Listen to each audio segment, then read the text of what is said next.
100 years ago, it was the sixth city. Today, Cleveland is a city shaped by its makers, movers, and shakers. I'm Sara Shookman. Come celebrate Clevelanders doing cool things in the Sixth City Marketing Society. Yeah, it was basically a hobby. So just a creative outlet, and I wanted to learn how to screen print. So originally we screen printed all of our shirts in my friend's basement, who had just bought a house. So and he had a giant basement. So yeah, that's basically how it started. Cleveland Clothing Company has come a long way since those basement days. Mike Kubinski combined his passion for graphic design and Cleveland fandom into a brand now seen repping the Sixth City on the sleeves of people worldwide. Mike Kubinski, so great to be here with you. Yeah, thanks for having me. Thanks for bringing us down here to East 4th Street and Cleveland Clothing Company. This is your brainchild, right? Did you ever imagine that it looked like this? No, no, I did not. No, it started as like a creative outlet and a hobby. I wanted to learn how to screen print, and I was a graphic designer doing package design for a local company and needed basically a creative outlet to get my creative juices out. And Cleveland it was. Yeah.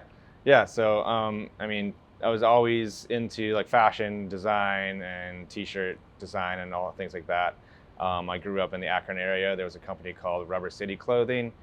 And at the time I was like, we should do something like that, or it's kind of easy to do that. Does Cleveland have anything like that? And at the time in 2008, there really wasn't anything.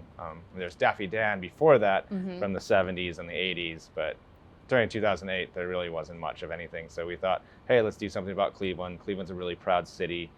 Went from there.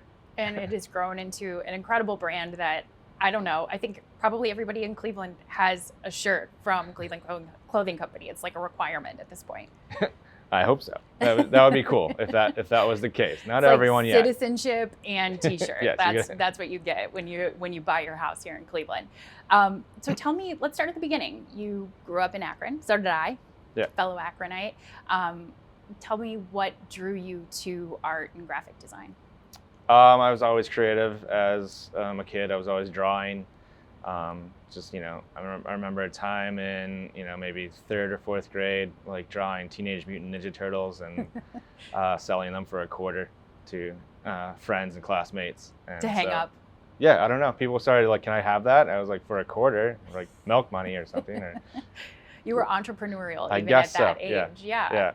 And isn't it cool that the Teenage Mutant Ninja Turtles are back now? Yeah, and my son is like, infatuated with them. So yeah, everything is full circle. Yeah, for sure. And how did you decide, like, this is something I want to study? I'm going to pursue graphic design. I didn't really know that until I was actually in college. Funny thing is, I didn't even take art in high school. Like, really? I stopped. Focused on just being a high schooler and playing sports, having fun. But then in college, I kind of rediscovered that I was an artist and going into graphic design. I learned about the profession graphic design. I was like, hey, that's something that I could do. And I've always, infatuated with album, CD labels and album covers, and that's kind of how things sparked for me.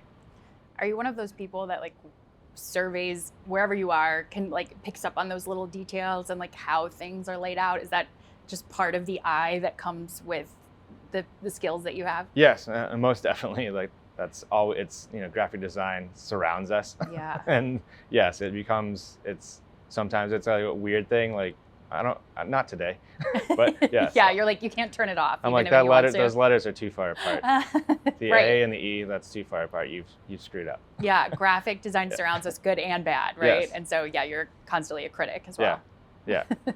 And so you also grew up a Cleveland fan, I assume, just based on what I see here. Yeah. So since I was a little kid, like grew up basically a Cavs fan when I was growing up. The Coliseum was right nearby. But then as I grew older, I grew into a Browns fan, and then Indians, now Guardians. My mom, when the Browns left, my mom became a huge Indians fan. I had the game on every single night. So we, as a family, just kind of became Cleveland fans. So talk to me about the place you were in right before, around 2008 or right beforehand, when this idea came to fruition? Like, what were you doing? What was the day-to-day like at that point? So I was, a graphic designer at a local company doing package design. If you guys ever heard of Gugan, that was Who hasn't heard of yes. Gugan? And the fun fact, Gugan was invented in Cleveland. I didn't know that until I started doing research on you. I really didn't. It's like the traffic light, Chef Boyardee, and Gugan. Look at what we can claim. So I started there as a junior designer, but I was basically relegated to doing the backs of Gugan bottles. Okay. So a lot of black and white type, directions, precautions, UPCs, what have you. So you have that memorized, I'm guessing, like all the things that Gugan will eat through or whatever. A little bit, yeah. I mean, I moved on to different products like Black Flag insecticides, so I know all the different kinds of ants. Wow. And spiders. And like, I didn't know there was that kind of ant. So I was doing that, and the black and white label is not very creative. So basically I needed a creative outlet. And instead of, went home at night and kind of figured out that, started designing Cleveland t-shirt graphics, started a MySpace page. MySpace, Yes, wow. we started when MySpace was cool. Google was just starting, so even like doing research on like, does a Cleveland t-shirt company exist? They did barely, if they did, they didn't have a website. So there was no way to find out, and luckily there really wasn't anything. There was a few different kind of t-shirt companies, but they weren't doing what we wanted to do, which is something for everyone. And spread Cleveland pride one t-shirt at a time. So we kind of started at the right time. Was it a side hustle at the time, or did you jump all in? Yeah, it was basically a hobby. So just a creative outlet, and I wanted to learn how to screen print. So originally we screen printed all of our shirts in my friend's basement, who had just bought a house. So, and he had a giant basement. So, that's basically how it started. And then fast forward to today, you have 4 locations, including here on East 4th Street, where we are now. Yeah. You sell a ton of things online as well. Mm-hmm. What's business like? Business has, it's gone crazy since, 2008. Like we opened our first store in 2010 on Waterloo in Collinwood. And then, we caught the eye of the developers over here on East 4th Street, and they said, why don't you take what you're doing here and open up a gift shop next to the visitor center and become the de facto gift shop. And since then, that kind of gave us our huge, a boom, and everything's kind of grown organically through word of mouth and things like that.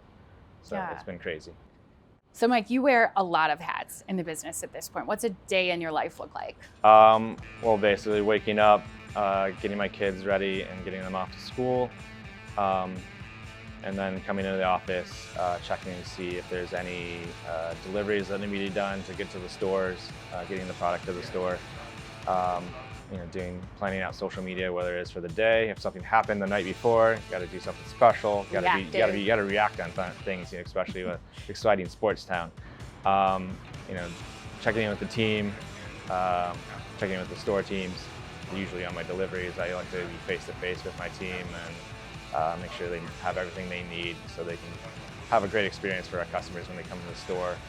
And then, working on creative, fun designs with the graphic design team. So we're always trying to be creative and come up with new stuff and stay ahead of the curve. And your wife, Laura, works alongside you, right? Yeah, so I'm the creative side and she's more of like the Excel sheets, and so she's the director of operations, where I'm more of the creative director and the numbers lady. Yes.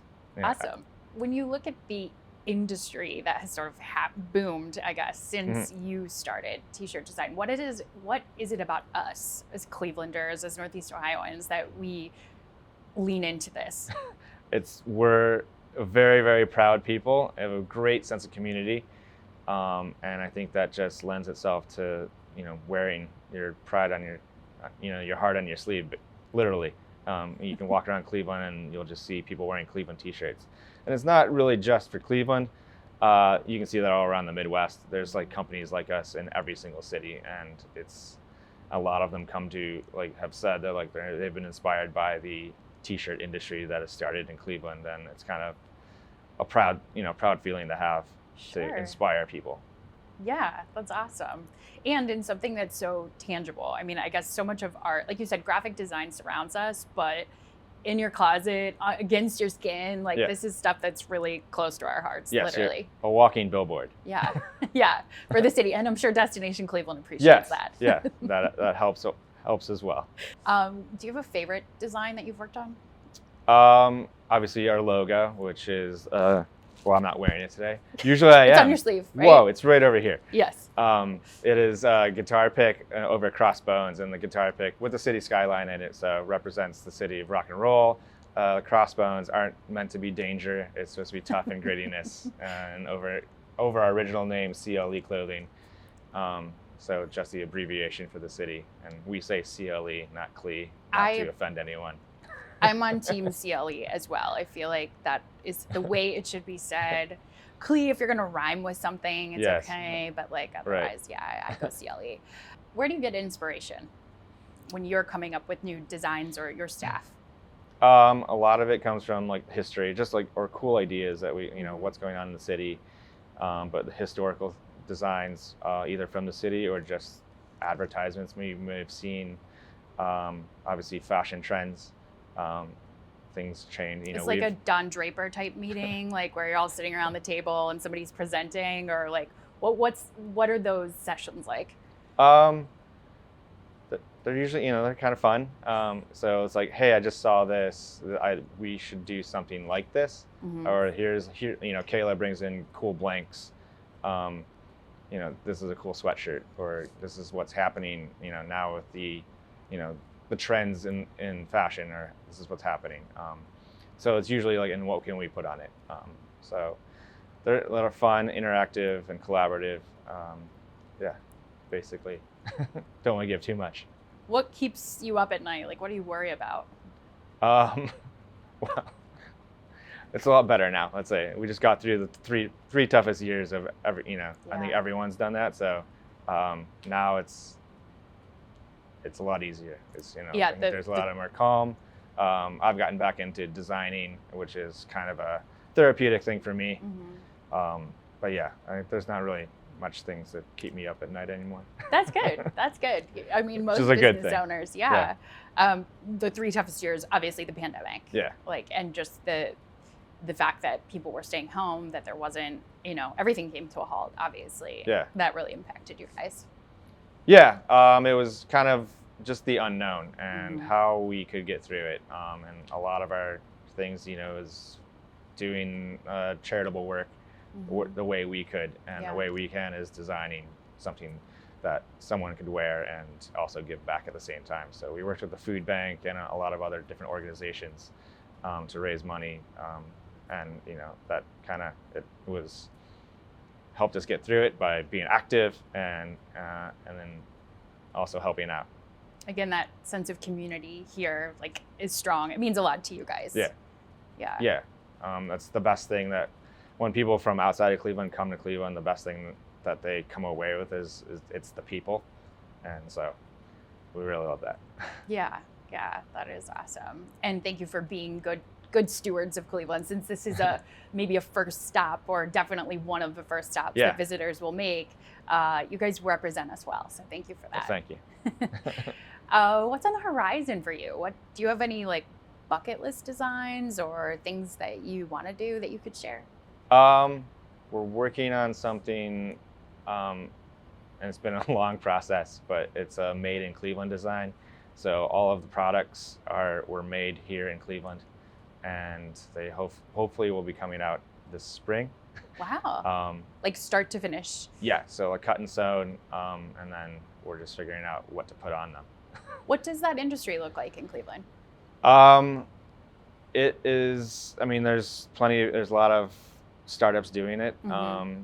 The Yellow Cake Shop was, Valerie Mann. Yeah. She designs and makes Project her stuff. Runway. Project fame. Runway fame. Uh-huh. But there are a lot of other startups making Cleveland-made goods, and it's a burgeoning industry.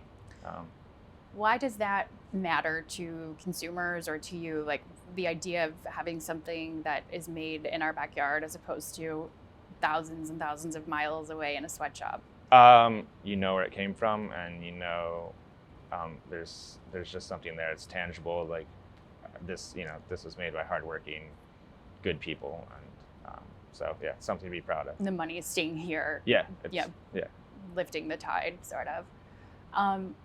What's hard about your job? What's hard about your industry?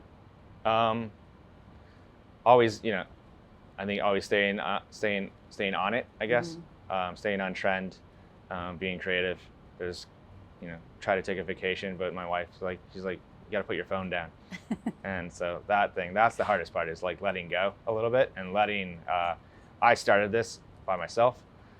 So like having a team and then having the trust in your team and actually letting basically your baby go, your first baby go.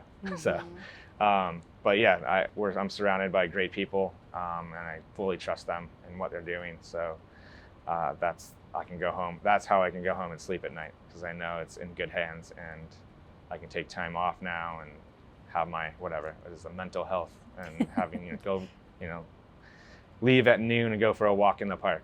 Yeah. And have and know that the business is not going to go out of Yeah. not have those nerves. The dream of the entrepreneur, but that doesn't happen in those first 2 years, 5 years, right. 10 years, right? Yes, down the line it happens, and Yeah. so you can relax. That's good. And you mentioned you're a dad, and this being your firstborn, but what do your kids think of what you do? Do they understand what you've built? Yeah. I mean, they see shirts around town like, hey, there's your shirt, there's your logo, Dad. And they're also, it's like expanding also into like not just adult shirts. We're doing kids shirts. We did baby shirts, and now we're doing kids, and outfitting them. Also, they have their hand in, like, I get, George, my oldest, like hands in like a piece of paper that he worked on after school. It's like, here, you should do this design. I'm like, all right, we'll work on that as soon as possible. All right, a little bit of a flash round for you here as we close out. I need to know some of your Cleveland favorites. Favorite restaurant? Can I have 2? Yeah, you can have 10.